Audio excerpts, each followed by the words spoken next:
Assalamualaikum warahmatullahi wabarakatuh. Selamat pagi, siang, sore, dan malam. Mimpi, cita-cita, atau biasa disebut impian. Semua orang memiliki impian, namun fakta lapangannya banyak orang yang akhirnya menyerah pada impiannya. Hal tersebut terjadi karena banyak faktor, seperti kelelahan dalam berjuang, enggan untuk bertahan, atau mungkin kepercayaan yang mulai memudar dan masih banyak faktor lainnya. Nah, di video kali ini aku ingin sharing tentang beberapa cara yang bisa dan mudah untuk kita lakukan dalam tataran kita menuju impian. Dan inilah beberapa cara mewujudkan impian dengan jalur langit. Cara yang pertama adalah miliki keniatan yang murni. Niat yang paling murni adalah kontrak awal batin kita dengan semesta. Tanpa disadari, kita menginginkan sesuatu karena ada alasan tertentu. Dan alasan tersebut kadang terlintas begitu saja dan terucap atau terasa tanpa sadar. Nah, dari kesadaran murni kita itulah yang menjadi kontrak awal menuju tujuan kita selanjutnya.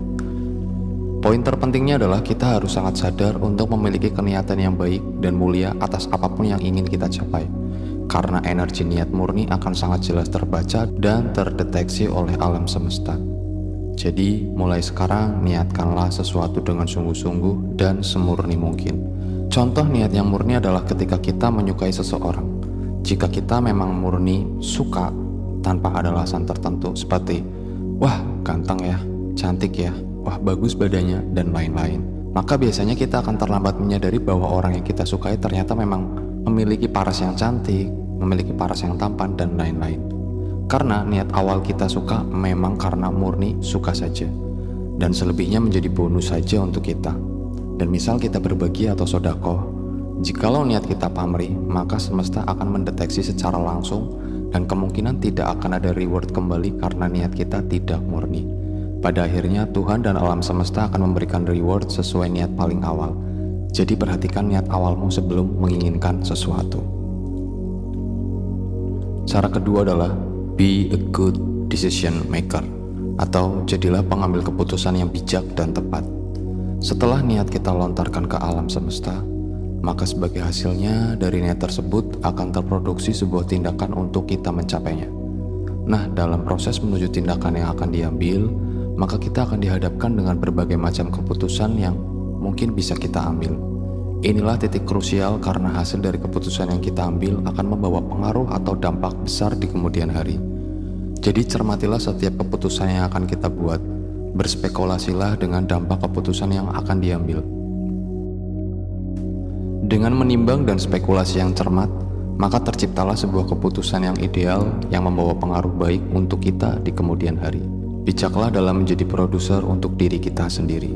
Perhatikan setiap keputusan yang akan kamu ambil.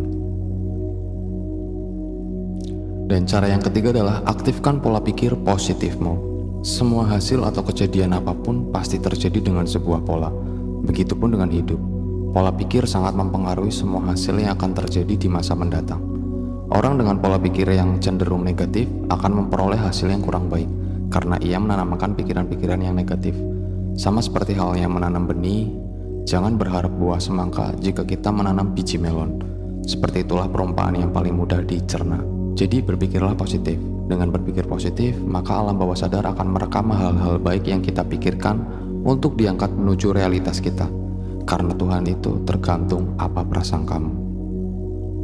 Dan cara yang keempat adalah percaya kekuatan doamu.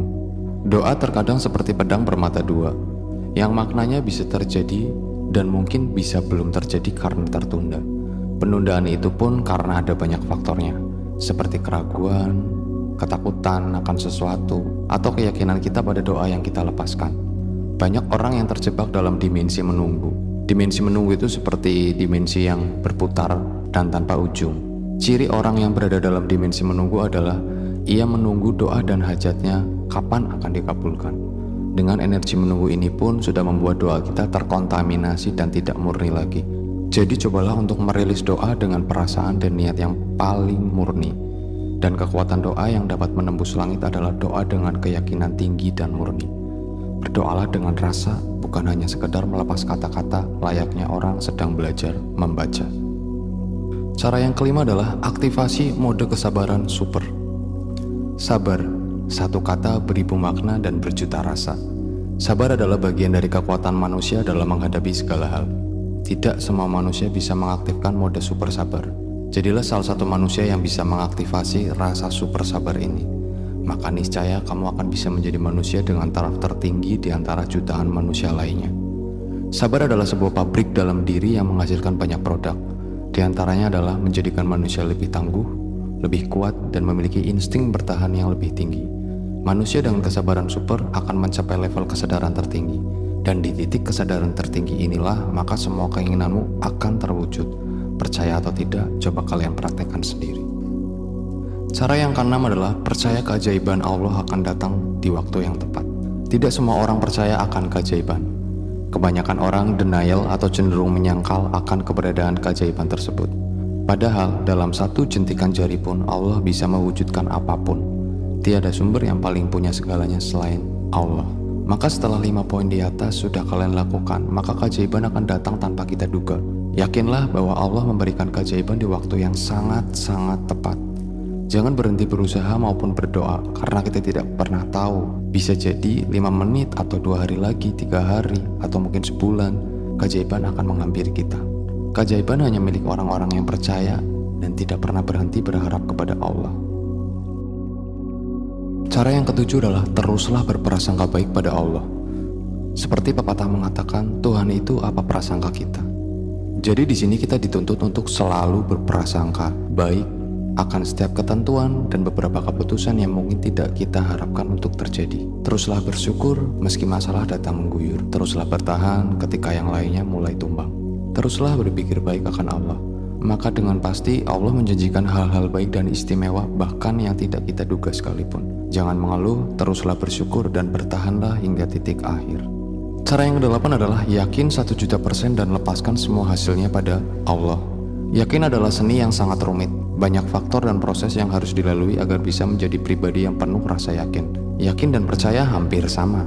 Namun teknisnya kekuatan untuk yakin ternyata levelnya lebih tinggi dari sekedar untuk percaya. Dengan tingkat kesulitan ini, banyak manusia berhenti untuk yakin, bahkan berhenti untuk percaya akan kekuatan sebuah doa, rasa syukur, dan praktek-praktek proses menuju kebahagiaan dan kelimpahan. Efeknya, mereka akan berhenti percaya pada dirinya sendiri, bahkan yang paling parah, ia bisa berhenti untuk meyakini Tuhannya. Pada akhirnya, mereka akan selalu menemui kebuntuan di tiap persimpangan hidupnya. Beda halnya dengan orang yang selalu yakin akan dirinya sendiri dan yakin akan Tuhannya. Mereka cenderung selalu berjuang tanpa lelah, berdoa dengan cipta rasa, konsisten dengan apa yang mereka tekuni, dan merekalah yang menjadi pemenang sesungguhnya. Pemenang inilah yang selalu bertahan dalam proses, menikmati proses dan berjuang dalam proses. Maka sudah dipastikan hasil terbaik akan selalu membersamai orang-orang yang yakin. Maka yakinlah dengan setiap apapun yang akan kita lakukan dan kita putuskan. Jangan berhenti dan menyerah. Karena terkadang Allah ingin memberikan surprise di waktu yang tidak kita duga sama sekali. Nah, jadi itulah beberapa cara atau langkah-langkah yang bisa kita lakukan dalam usaha kita untuk menembus langit. Semoga bermanfaat dan Waalaikumsalam warahmatullahi wabarakatuh.